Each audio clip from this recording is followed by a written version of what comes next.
Okay, so this is part 6 of the Kyosho Lazer ZX-S Evolution restoration / rebuild series. As you can see, the roller is complete, at least provisionally.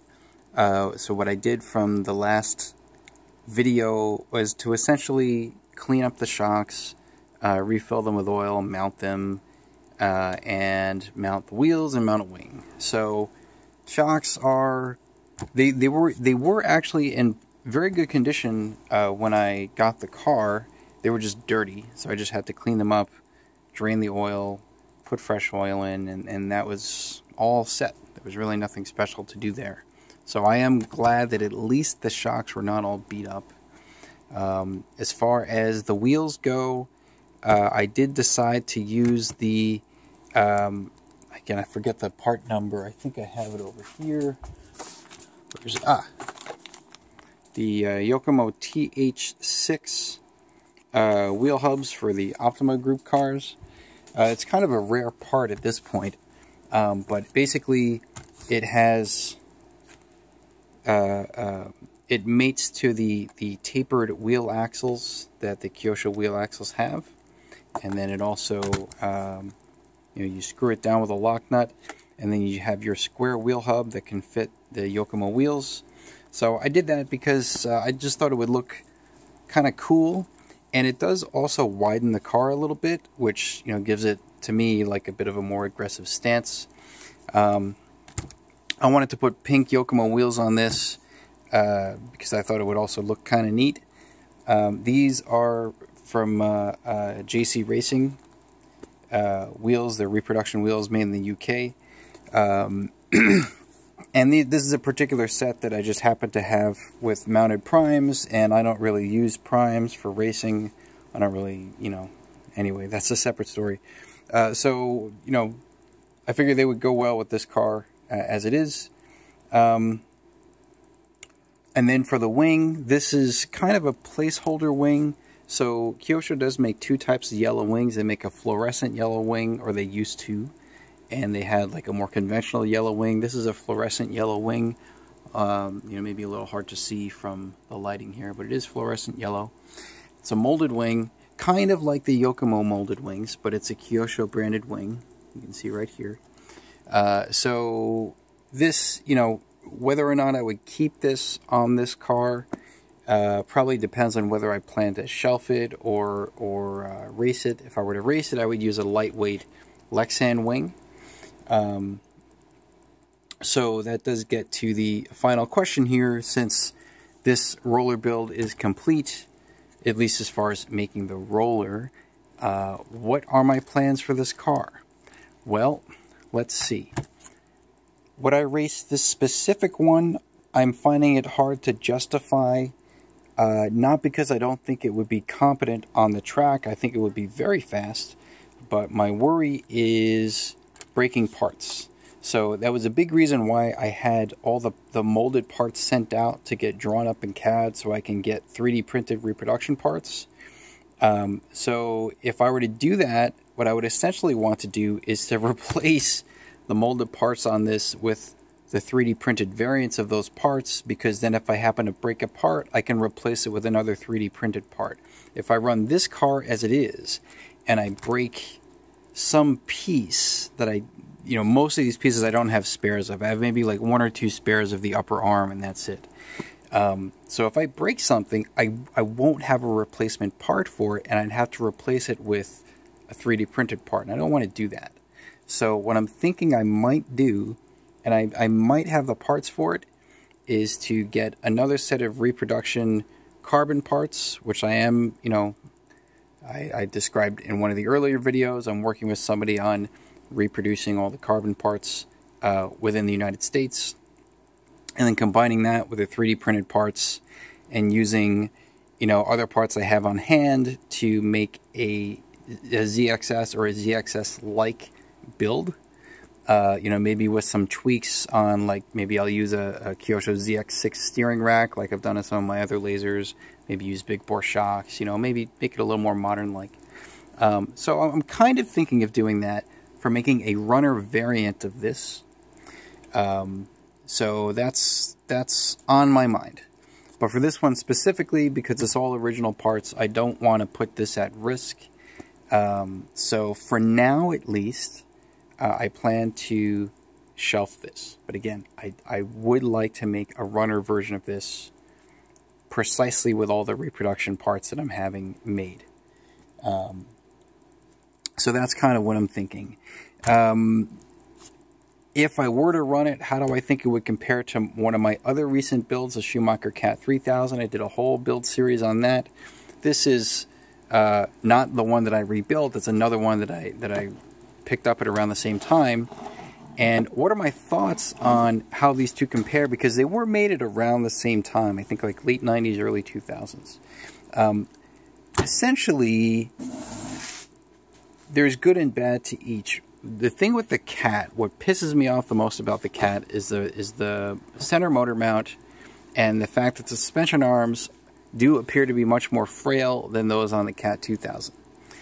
Otherwise, as far as servicing the car, it's probably not that bad. Like if I need to get to the diffs, it's actually relatively straightforward. You know, a couple of screws to take the top deck off, and then I can remove the upper half of the front or rear gearbox and take the diff out. With the Lazer, to get to the diffs, the front diff's not so bad. You can remove the front sort of section of, or the top section of the gearbox and get to the front diff. But for the rear diff, there's a lot of surgery here, which is comparable to, you know, the ZXR, the ZXRR, but because of the way this is put together by a combination of carbon parts and molded parts, it's actually harder on the ZX-S and ZX-S Evolution to get to the rear diff to service it. So for servicing purposes, maybe the Cat's a better chassis to work with. But in terms of, let's say, the apparent quality, the Kyosho is clearly a better car. The shocks are better. You know, the Schumacher shocks aren't that great. The arms are stronger. These are the same arms that you have on the ZX, the ZXR. These arms are thinner. They're lighter weight, sure, but they're more frail. So there's a lot on this that does appear to be stronger, although I have heard from, you know, people who've actually raced this that there are certain components that are a problem, like the rear shock tower mount, like parts of the front gearbox assembly and the front kick-up plate. Apparently, from what I've read, you get a lot of flexing in the front kick-up plate, and that has a tendency to break some of the molded parts on the bottom half of the gearbox. So there's some stuff that needs to be, let's see, at least considered there. Now, having not run one myself, I don't know what conditions that person was running the car under, so I can't really speak to how accurate of a statement that is for any racing condition. But otherwise, it does appear to be, you know, I guess a reasonably reliable car as far as the parts quality is concerned. So between the two of them, which one would I prefer to race? That's kind of hard to say. Like yesterday, I was thinking, okay, if I were to run my Cat 3000, maybe I'd be more comfortable with that. At the very least, because I do have like boxes of spares for the Cat 3000, and for this I have almost nothing. So that might be reason enough to run the Cat 3000 as a runner if I were to race one. You know, but I don't even know that I would do that because I have my YZ10s and other cars that I'm already very happy with. So yeah, that's kind of it. Other plans for the ZX-S type of builds? Well, I do have the original ZX-S over here that is next on the block for getting torn down and restored.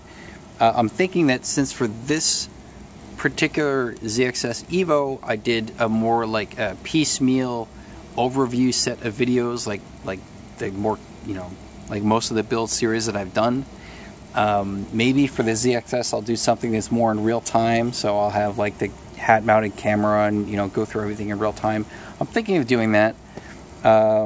So yeah, you got that to look forward to, and I have a few other things that I'll be making videos of soon as well.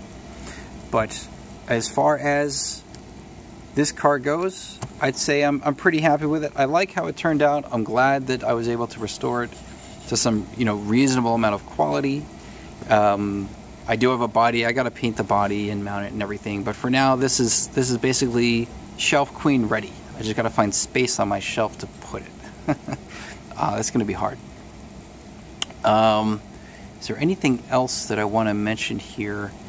Yeah, I guess, you know, the process of building this, and I think I mentioned this earlier, the process of building this, you unearth certain details about the car that you wouldn't have otherwise learned had you just seen pictures of the car on Facebook or on Google Images, you know, as you're sort of like oogling over the car. And as you actually go through and try to learn about the car and build it, you know, some of the mystique wears off.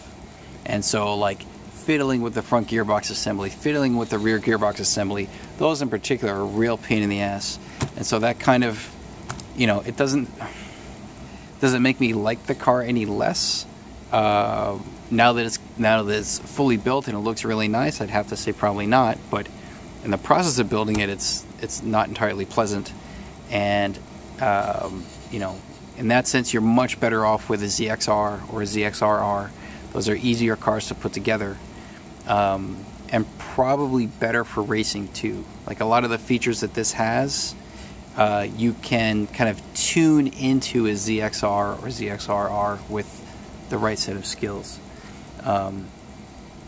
So yeah, I guess that's kind of it. I hope you guys enjoyed this build series. You know, I'm a big fan of Kyosho stuff, and I'm very happy that I have some of the more unicorn lasers now, finally. So that's it for now. Thanks for watching.